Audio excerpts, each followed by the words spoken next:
Мен 17-16 жашымда официант болып иштегем. Ошол жерге адамдар фрукталарын алып келип бизге берет эле.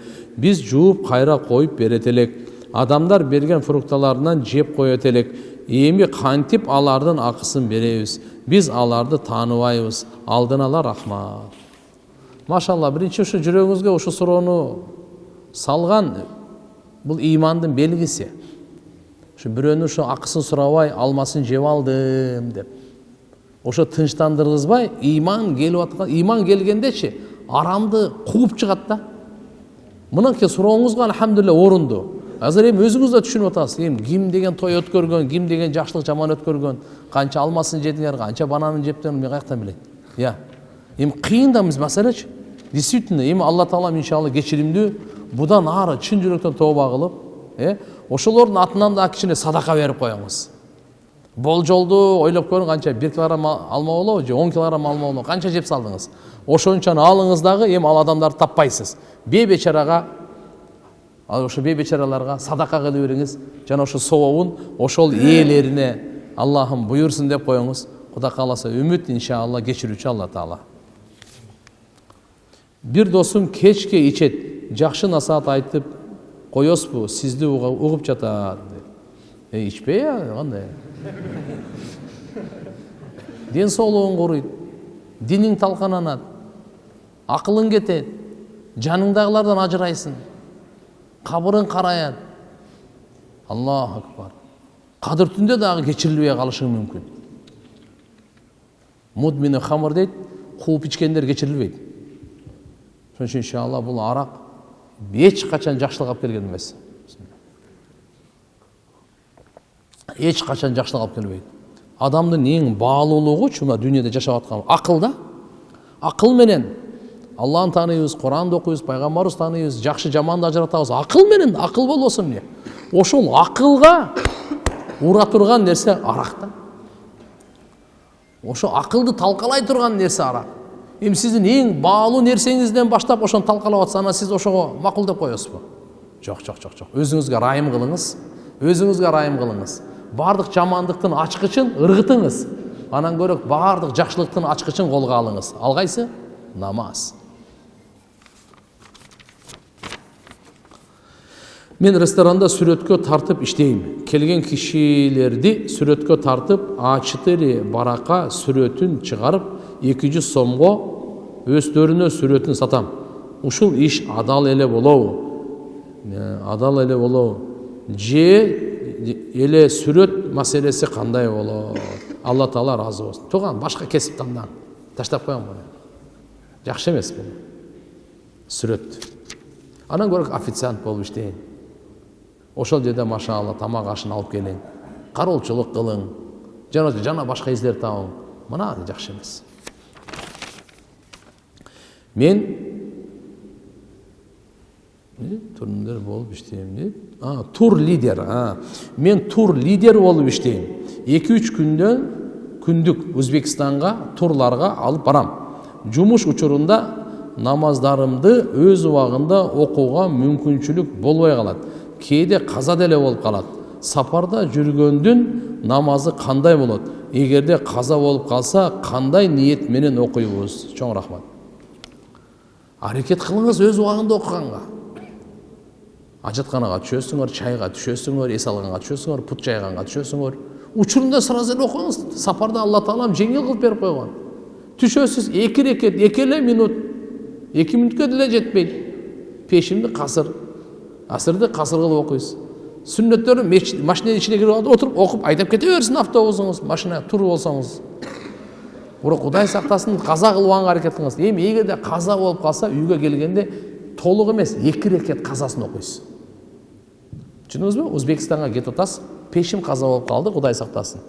Эми Кыргызстанга келгенде ошо пешимдин 4 рекет үйүңүзгө келгенде 4 рекет казасын эмес, 2 рекет. Түшүндүңбү? Сапарда каза болсо, үйгө келгенде ал ошондой окулат.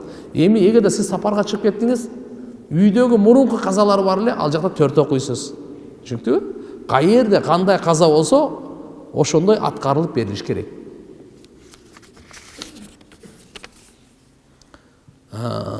Өндүрүштө иштейм. Сырьёдо потеря көп болгондугуна байланыштуу ошол количествону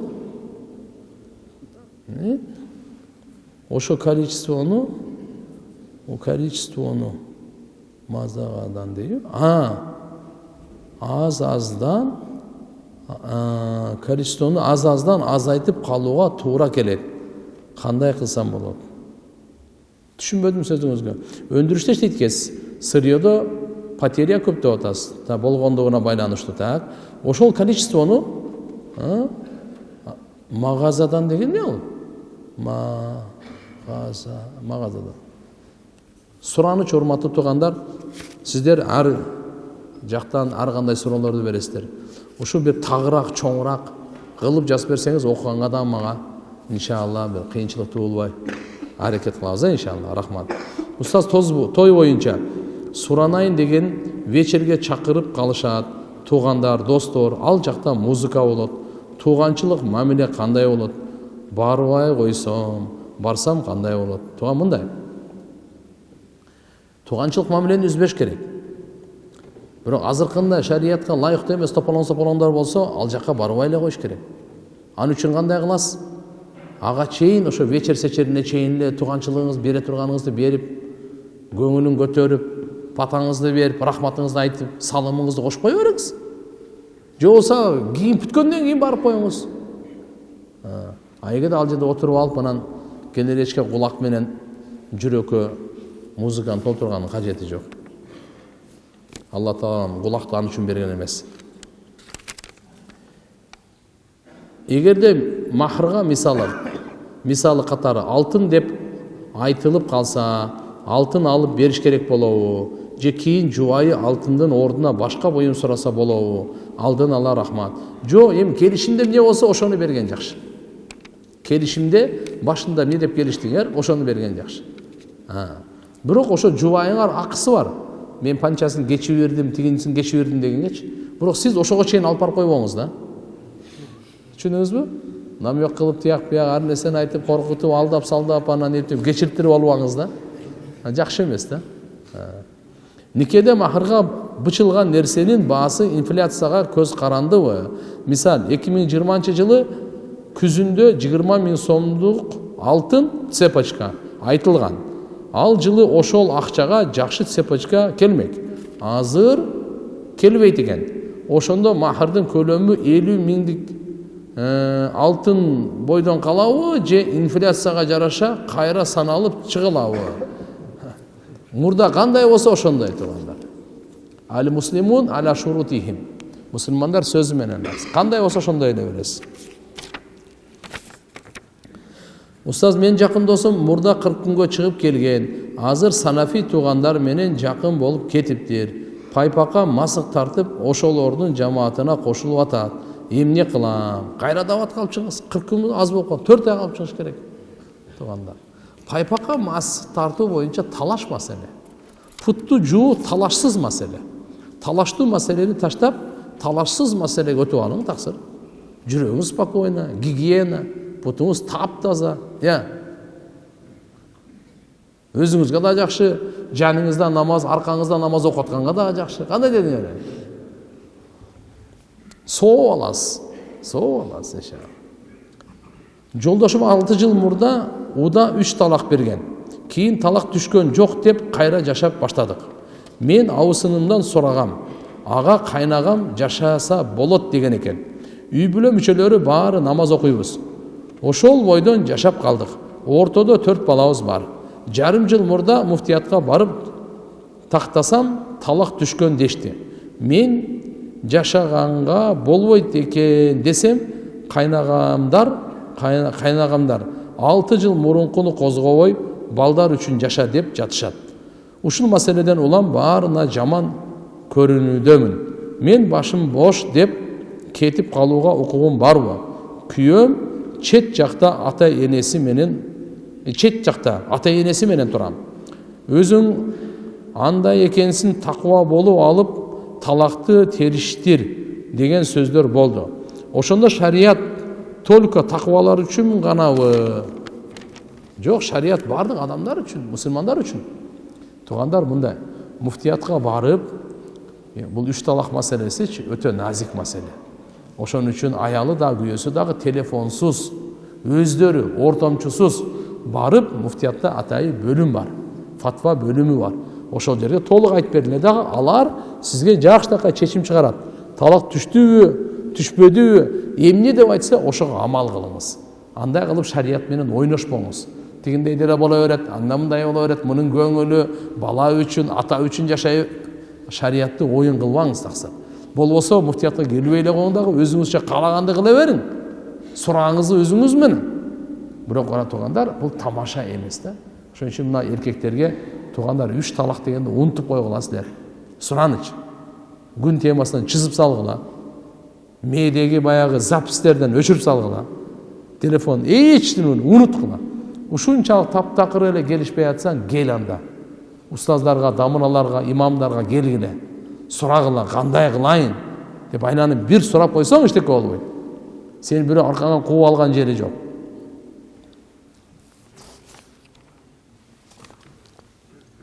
Бул суроо өтө эле көп экен, муну качан окуп кетебиз. Кыскараак суроо жазып бериңиздер, иншалла бирок элдер деле зеригип кетет. Сен дастанды окуп чөктү. Бул да көп экен, мейли окуп коеюн. Ассаламу алейкум устаз, сизге кайрылганымдын себеби кийинкиде түшүмдө досторум болуп чогулуп туруппуз. Арабызда баарыбыз тааныган, бирок жакын сүйлөшпөгөн бала бар экен. Ал бала электрондук сигарет чегет. Ошол бала менен кошулуп досум чегип жаман кылык иштерге бара баштады. Анан мен Фатиха сүрөсүн окуй баштасам, балага кошулган досум титиреп башкача боло баштады. Бул түш мага 3-4 күн тынымсыз кирип, тынчымды алды. Акыркы күндөрүдө ал досумду мечитке чакырсам, Кудай жолуна тартсам, ар кайсы шылтоону айтып келбей калды. Ушул түшүмдү чечмелеп берсеңиз жакшы болот эле. Алла разы болсун. Аракет кыла бериңиз тууган, жакшылыкка чакырыпсыз, Фатиха сүрөсүн окупсуз. Иншалла даватын кыла бериңиз. Сизге мындай жаман деле түш эмес, тиги балаңызга жакшы эмес бирок. Ошон үчүн иншалла ал балаңызды чакырыңыз динге, бул жака келгенге. Устаз, менин суроом, орозо убагында 5-6 күн башында орозо кармап, кайра кармай албай калган себеби бутум ооруйт. Күнүгө 3-4 жолу дары ичпесең, кошу дей, көңү дей ооруп чыдатпайт. Эми үзүрлүүгө киреби? Же кандай? Бутум ооруганына 3 жыл болду. Дуа кылып коюңузчу тахажжудта. Аллахым шифа берсин. Анвар деген атым чечмелеп бериңизчи. Кантип сиз менен байланышса болот? Мына мечитте байланышсаңыз болот. Анвар деген нурлар деген сөз. Нурлар. Туугандар, орозо боюнча мындайда ким оорулуу болсо, Алла Тааланын шариаты аны милдеттендирбейт. Оман кана маридан ау аля сафар фаиддату мин айямин ухар. Ким оорулуу болсо, же сапарда болсо, ага уруксат орозо кармабаганга. Кийин ден соолугу жакшы болгондо же сапардан кайтканда күндөрүн санап туруп кармап берип коет. Казасын кармап берип коет.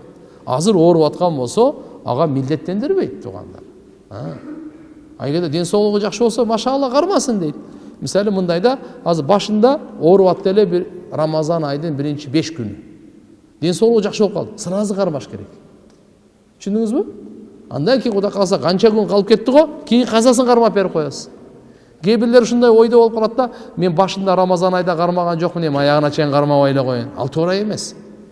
Даже 1 күн калса дагы кармап коюңуз. 2 күн калса дагы кармап коюңуз. Ден соолугуңуз акыркы күндө 5 күн калганда жакшы болуп калды. Кармаңыз. Рамазан айдын касиети ушул. Ким 1 күн кармабай калса, болгондо да үзүр менен. Кийин анын казасын өмүр бою кармап берсе дагы баягынын сообуна жетпейт экен да. Түшүндүңүзбү? Мисалы, ошо Рамазан ай, быйылкы Рамазан ай, Алла Таалам буйрусун баарыбызга, амин. Ушуну Кудай сактасын иншалла оорубайлы, баарыбыз жакшы кармайлы. Ушул жерде 1 күн даже ушинтип убакыт менен ооруп калды, сапарга чыкса кармабай калды, мунун казасын толуктайм деп сообучу, сообу. бир окусаңыз кутуласыз, бирок собобу өмүр бою кармасаңыз ушунун собобуна жетпейт экен да. Ошон үчүн колдон чыгарбаш керек туугандар. Аталган ысымдардын ичинен жаңы типтеги жазма кыргыз адабиятын. Бул не дегени? Жок, кечиресиздер, башка жак экен. Саламатсызбы устаз? Бирок бул жерге кесиптир да, бериптир да. Мен да кайсы кыргыз чыгарбатан? Сыдык Карачаев дейт, окпойн эми ушул жер. Касым Тыныстанов дейт. Алла таала райымын алсын имаммен кеткендердин баарын. Так. Саламатсызбы устаз? Трейдинг жөнүндө кененирээк токтоп кетсеңиз. Акчасы адалбы, Алла разы болсун. Трейдинг мен түшүнбөйм. Өзүңүз айтып бериңиз кандай болот, ошого жооп берейин.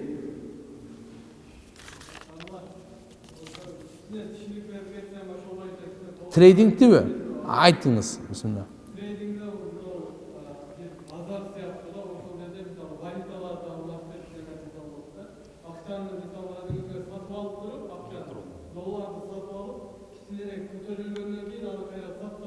Болот, проблема жок. Карап туруңуздар. Акча алып сатуу маселесинде.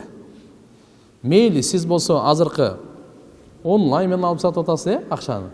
Өзүңүздүн счетуңузга алып келип, башка счеттон чыгарып, же болбосо банктан алып, башка сатып, же болбосо мына Дордой базарда деле акча алып, же болбосо мына бизде обменкалар бар.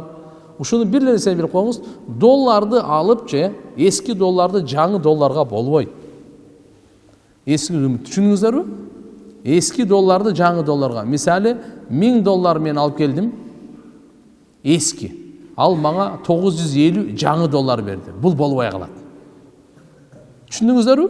Мен долларды алып келдим, сомбу, рубльбу, эмне болсо ошого сатсам болот, ошого сатсам алсам болот. Ошон үчүн азыркындай бир гана шарты, эгерде 1000 долларды сиз эски долларды алып келдиңиз, ага биринчи сом сатыңыздагы сомду алып, кийин 950 долларды сатып алыңыз жаңысын, боло берет. Ортого сомду кошуп керек, башка валютаны. Азыркы трейдинг тияктагыларыңыздарды арзан алып туруп кымбат сатсаңыз мейли.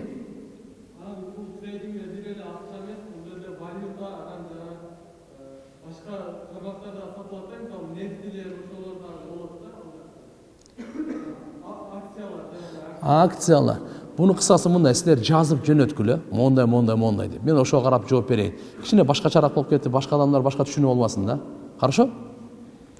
Ассаламу алейкум устаз. Менин алейкум ассалам суроом. Мен эрте менен турганда прозрачный суюктук чыгып калат. Ошол эрте менен турганда кандай учурларда гусул бузулат?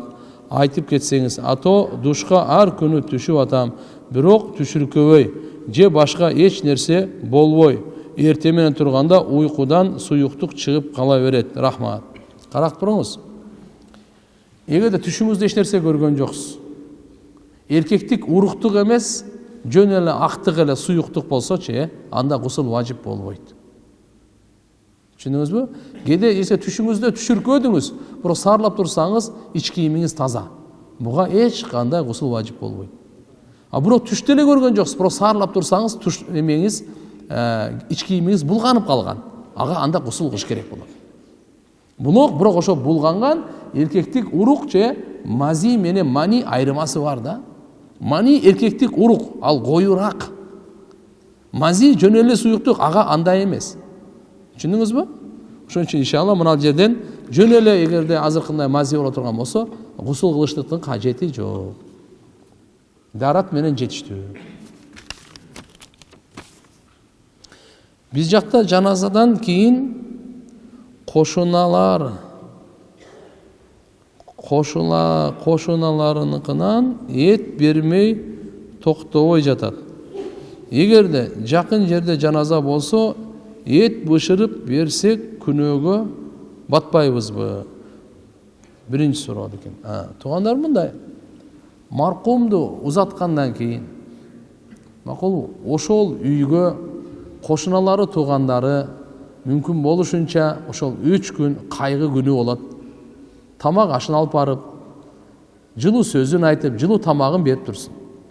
Ал үйгө барып отуруп, өлгөн үстүнө көмгөн кылып, казанды баштатып, жылкыларды сойдуртуп, андай кылбасын.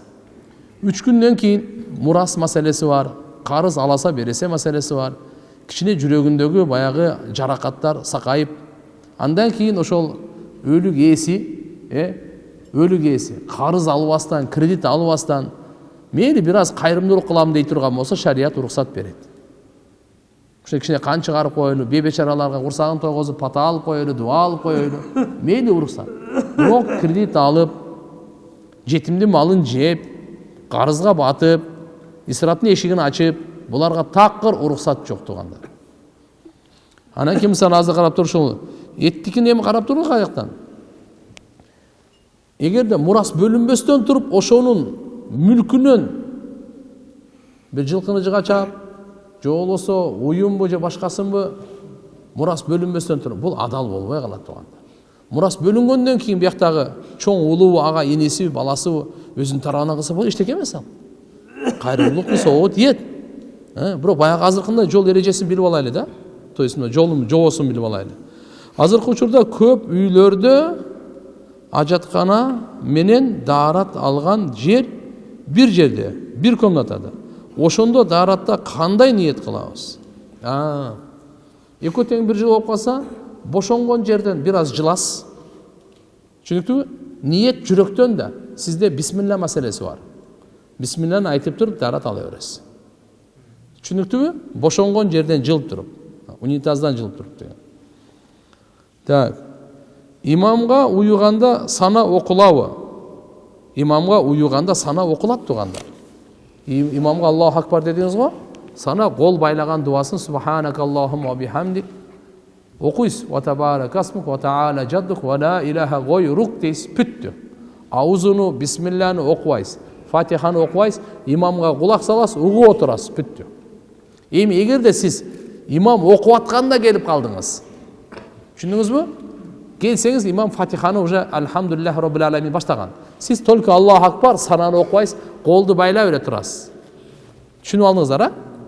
Эгерде имам кыраатты баштай элек болсо, анда сананы окуйсуз, кол байлаганды окуйсуз. Эгерде баштап калган болсо, жөн эле ниет кылып Аллаху акбар деп кулак каккандан кийин колуңузду байлап, унчукпай Куранга кулак салып турасыз.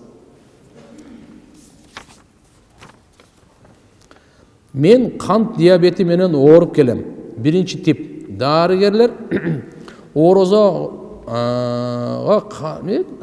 каршаганча де болбойт. Орозо кармаганга болбойт дешти. Суром, орозо кармагандар таравих намазын окуса болобу? Кармабагандар экен. Жана кадыр түн тосса болобу? Аллахым сизден разы болсун. Болбой анан эмне? Өтө жакшы болот. Мына караңыздар да. Ким орозо кармай албай калса, оорунун себебинен таравиге келе берсин. Кээ бирлер ушинтип ойлойт окшойт, орозо кармагандар гана таравих окуйт деп. Андай эмес. Андай эмес. Түшүнүктүбү? Таравих намаз 29-дан жаңырабы, 30-дан жаңырабы, Рамазан айы ичи 20 рекет таравих намаз суннати муаккада кифая. Окуш керек. Келип 20 рекет витр важипти имам менен, жамаат менен, орозо кармасаңыз дагы, кармабасаңыз да келип окуңуз. Түшүнүктүбү? Орозо ал күндүзгү амал. Пайгамбарыбыз айтканда, Алла Таала мынакей башыңарда ушундай берекелүү бир улуу ай келатат мынакей, босогодо келатат дегендей. Бул да ушундай бир түн бар. Субханалла, 1000 айдан дагы артыгыраак. Ушунун күндүзгү орозосун Алла Таала фарыз кылган. Түнкү ибадатын сүннөт кылган дейт. Алла субханалла. Ошон үчүн иншалла күндүзгүсү орозосу өзүнчө, түнкүсү өзүнчө. Мисалы кээ бир адам таравих окуй албайт, орозо кармай берсем болобу, мен окуй албай айтам дегенде. Ал орозонун эсеп китеби отдельный. Таравих деген эсеп китеби отдельный. Өзүнчө. Ошон үчүн иншалла ооругандар деле азыркында мында сахар сиздин сурооңузга сахарный диабет менен оорусаңыз орозо кармаганга мүмкүнчүлүк жокпу? Таравихке келе бериңиз. Бул бир. Кадыр түнгө тосса болбой, анан алхамдулилла тосуп ибадат кыла бересиз. Аллахым сизге ден соолук берсин.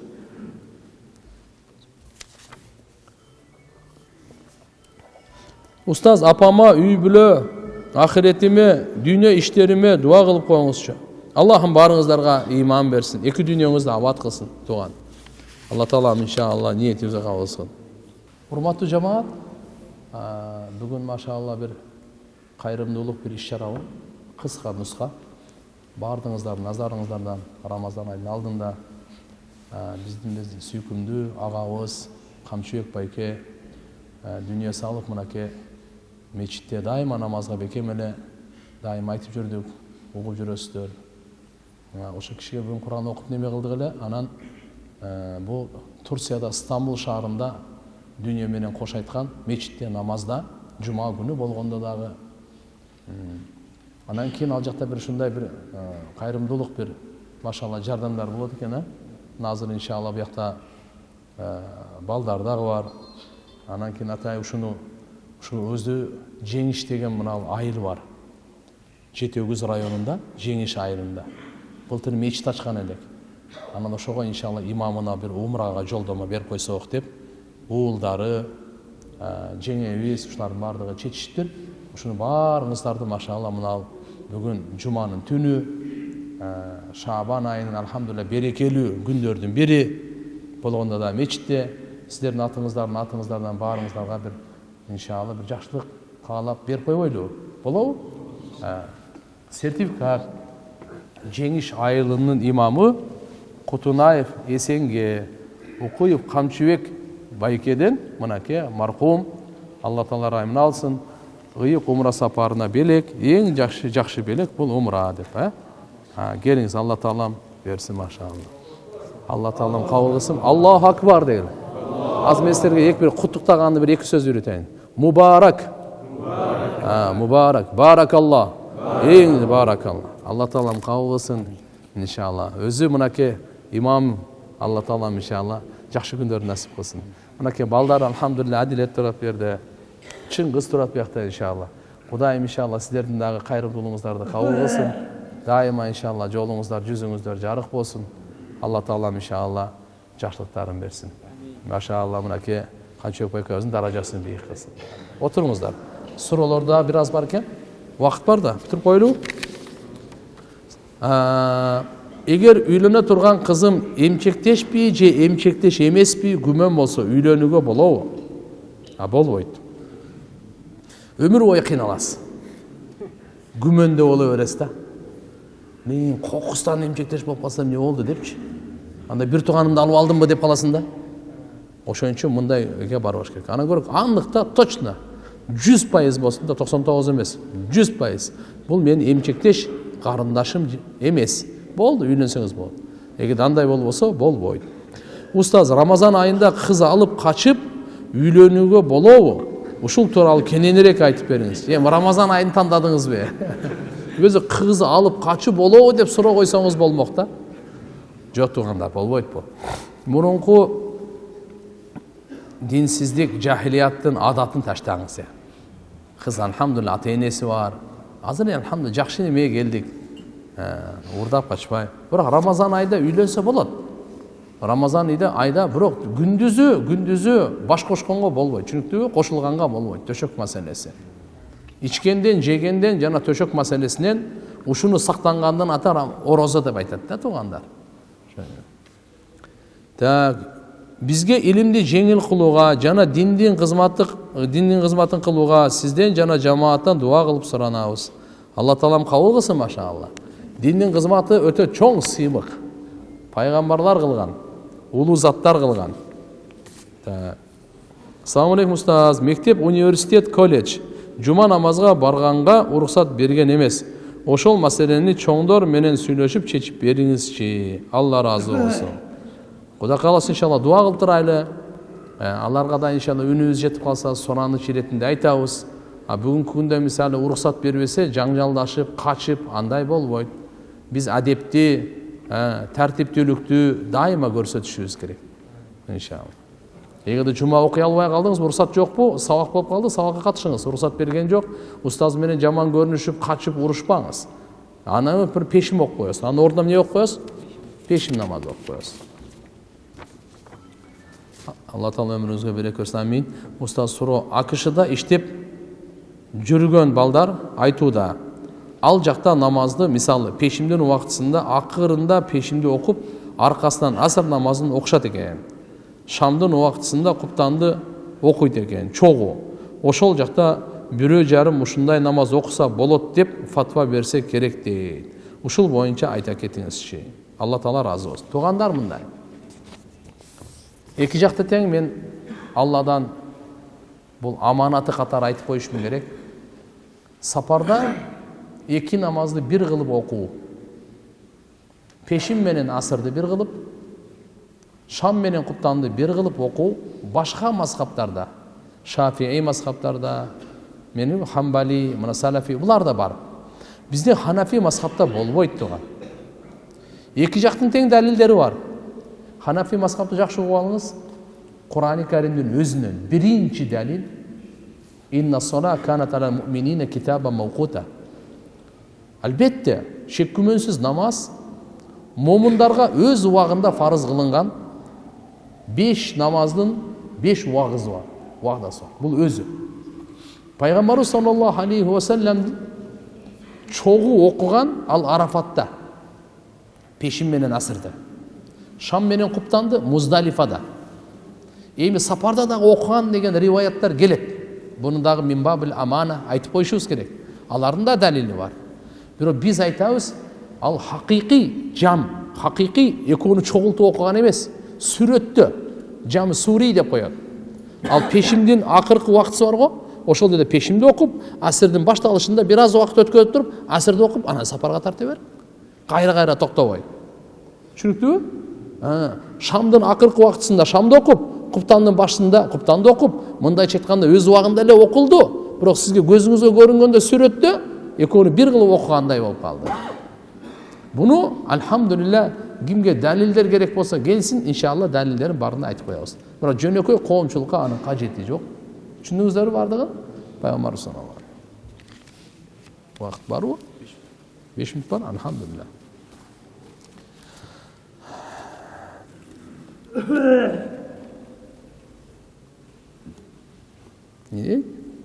Телефондо азан айтканда намазды окуса болобу же мечиттеги азан менен окуш керекпи? Жок тугандар. Мечиттеги азан менен окуш керек. Телефондогу азан эмес, мечиттеги живой азан бар го. Вот ошо. Ассаламу алейкум, тамеки чексе даарат бузулабы? Жок. Тамеки чеккенде туган даарат бузулбайт. Жакшы угуп алыңыз маселени. Тамеки чеккенге үгүт эмес. Туган тамеки ташташ керек, бул зыян нерсе, макру тахрими. Тамеки чегип туруп же ошо бойдон намаз окуса дагы анда макру болот, такрими. Бирок бир намаз окуп алса, ошо намаз эсепке өтөбү, бул өтөт. Бирок дааратты кайра алууну важип дебейбиз, мустахаб дейбиз. Оозун чайкап, жакшынакай чайкап туруп намаз окуса, макру да болбойт. Мурунку уламаларыбыз тамеки чеккенде даарат сынат деп айткан, бул саясат кылып айтканы. Тамекиден таштатуу максатында деп айтылат. Бирок негизи биз маселени жакшынакай бир кандай орусча айтмакчы, как она есть айтып коюшубуз керек. Тамекиден даарат сынбайт. Чүнктүбү бир да китептерде тамекиден даарат сынат деген келбейт.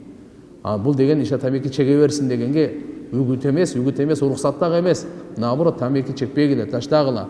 Тамеки чегилип кала турган болсо, оозу жакшынакай чайкап, эң жакшысы дагы бир дааратты кайрадан эле кайтарып алып, мустахаб, важип эмес. Мейлиби? Аял киши ажырашам, жашабайм десе эмне болот? Себепсиз айткан болсо күнөөкөр болот, эмне болмок эле? Өзүн дозокко түрткөн болот. Себепти зулумдук кылса, акысын бербесе, жашабайм, ажырашам десе акысы бар. Балабыздын атын Мустафа деп коелу дегенбиз. Шариатта кандай болот? Өтө жакшы болот. Мустафа. Пайгамбар саллаллаху алейхи ва салламда мынакы Мустафа деген аты менен аталып, сыпат менен айтылат. Ал тандалган деген сөз да, тандалган. Устаз, базарда строй материал сатабыз. Кээ бир компанияда иштеген снабженецтер бизден товар алат. Алган товардын үстүнө баа кошуп, чекке жазып бер дешет. Биз жазып берсек күнөө бизге жазылбайбы? Кандай деген? Строй материалды сатабыз дейт. Кээ бир компанияда иштеген снабженецтер бизден товар алат. Так, анан алган товардын үстүнө баа кошуп, чекке жазып, жок болбой калат. Жалган болуп калат да кандай? Канчага сатып алса, ошончо жазып берет. 100 сомго алса, анан 120 сомго сатып алды деп, анан жазып берип коюңуз, тияктан барып, жалгандай бул, арам болуп атпайбы? Өтүп кеткен инсандын атынан питир садака берсе болобу? Жок. Өтүп кеткен адамдын атынан питир садака берилбейт. Тирүү адамдын атынан питир садака берилет. Эгерде питир садакасы берилбей калса, тирүү кезинде, мейли, анда бериш керек.